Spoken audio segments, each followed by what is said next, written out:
All right, everybody, we're going to be working on opening the closed guard. We're going to have 3 variations of opening the closed guard, and then we're going to go into a knee cut pass. So the first variation is going to be from the kneeling position. So my partner's going to have me in the closed guard here. And I just want to talk a little bit about being in someone's closed guard. I want to make sure that I have a good postured position. I don't want to be leaning forward because this is where all the bad stuff happens. I want to make sure that I'm squeezing with my knees, taking those hips out of play. I want her to be able to lift her hips, but not drop them, because she drops her hips and she can pull and break me down. So second thing is I want to control the center of my opponent, okay? So I'm going to grab right below the pant strings here, and I'm going to force her hips down to the mat, okay? The third thing is I'm going to be putting pressure on her feet, okay? So I'm going to be rounding my back, rolling my shoulders forward, so now when Coach Amy starts to pull, I'm very heavy. If I let go of any part of this, I'm light. She can pull me forward. So I want to make sure that I'm controlling center, rounding my back, rolling my shoulders, and putting as much pressure on her feet as I possibly can. So in order to open up the closed guard, I've got to make myself bigger, right? She has her legs wrapped around, she can keep them there, and people with longer legs, it's a real problem. So I've got to make myself bigger. So how do I do that? I'm going to take one of my knees and I'm going to place it right in the center of her body. My other knee is going to flare out. So what I want to avoid is coming off of my base being the distance between my butt and my heels. The farther I get away from that, the easier it is for Amy to break me down and pull me forward. So I want to push down, round my back, roll my shoulders, and my first move is going to be backwards. I'm going to start moving backwards, backwards, backwards until I can get that knee to the center. I'm going to flare my other knee out. Now what I'm going to do is I'm going to round my back, roll my shoulders, and I'm going to sit to my back heel, opening up the guard. Once the guard is open, she is probably going to want to re-guard. She's going to want to close her guard again. So I'm going to make myself even bigger. I'm going to bring one knee up into a combat base position, and I'm going to end right here. This is going to open up for an easy guard pass. Second method, again,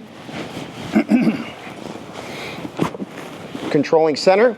This time I'm going to be controlling inside position, okay? What I'm going to do is I'm going to cup my hands into her biceps, and I'm going to pin her biceps to the mat. So I'm going to lean forward in this case, but I'm still controlling the center because I'm controlling the inside position with my arms. So when I slide forward, I grip here, and I'm going to be pushing down on her biceps. Sometimes when the lapels open, I'll pull the lapels and pin her arms with the lapels. But in this case, this is a gi and no gi type of technique. So I can push here, and now I'm going to come up to my feet here. So once I have this position, again, I want to get one knee to center. So what I'm going to do is I'm going to bring one knee right to the center of her body, keeping my heel on the mat, and then I'm going to control pushing down on the hips, push, push, push, push, push, push, as I lean backwards, ending up in the exact same position. Okay. Third method is standing from a postured position.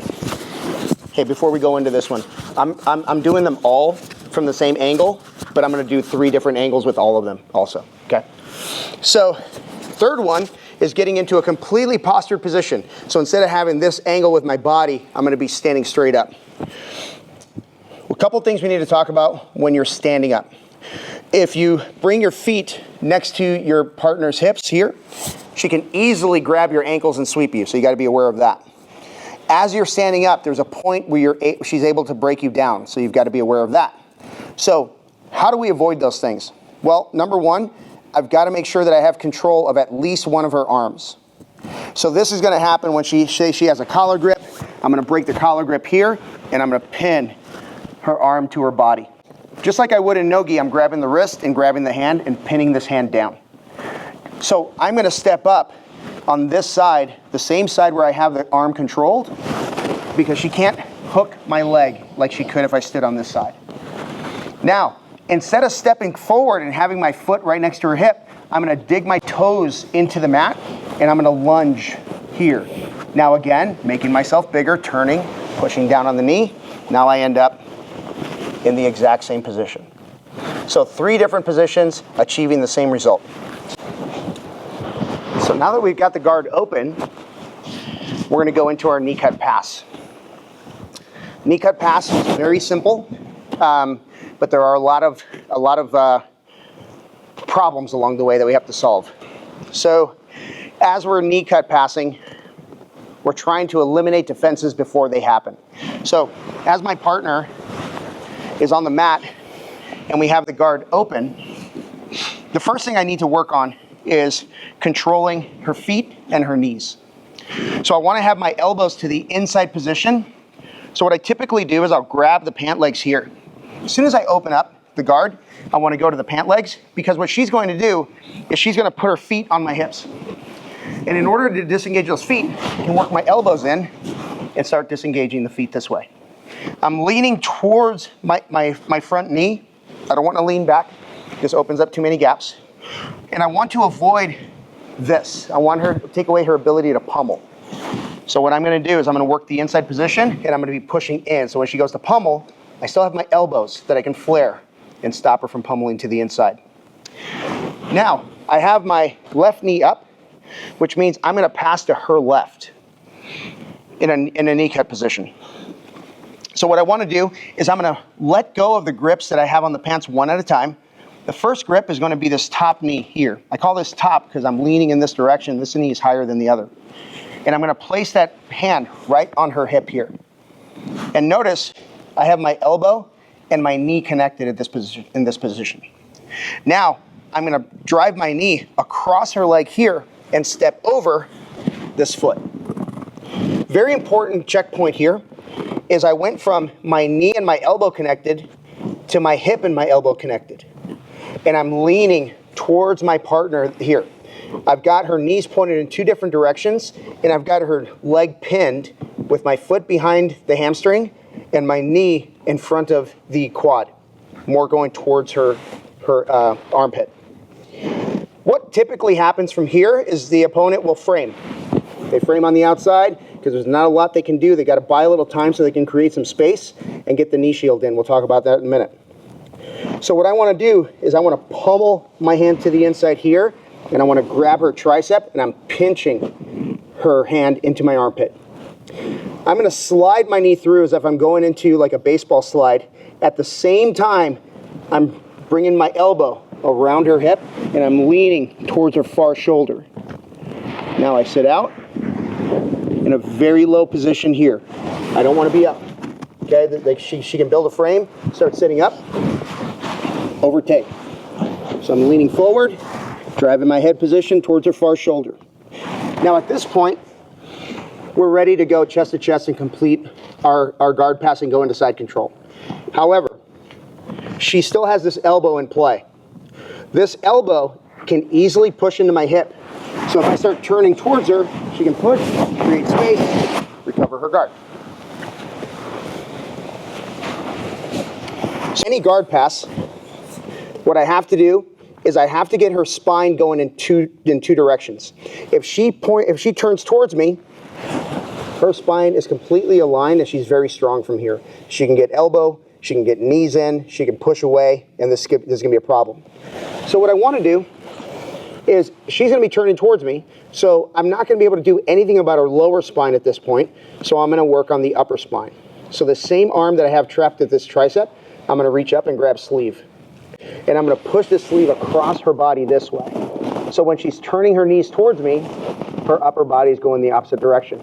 And now I'm not going to turn my body. I'm not doing this coming up on my knee. I'm going to slide my front knee under me by scissoring my legs. And then I switch into a side control position. I try to avoid doing this because of this elbow. If I bring my hip up even slightly, that knee goes in. But if I'm able to grip, even push this arm across, and I scissor my legs, I can trap that leg behind me. I can trap the leg behind me and avoid that push from that knee. The second thing that I like to do is getting the spine turned in two directions in a different way. I can also manipulate the lower body instead of the upper body. So instead of throwing this arm across this way, maybe I don't have a sleeve to work with and no gi, but I have good position here. So maybe I'm not able to grab the sleeve because it's no-gi. I can grab the tricep here, and as she's turning towards me, I can start walking my hips back. And look what's happening to her knees. Her knees are starting to point away from me. So her upper body is pointed towards me, but her lower body is pointed away.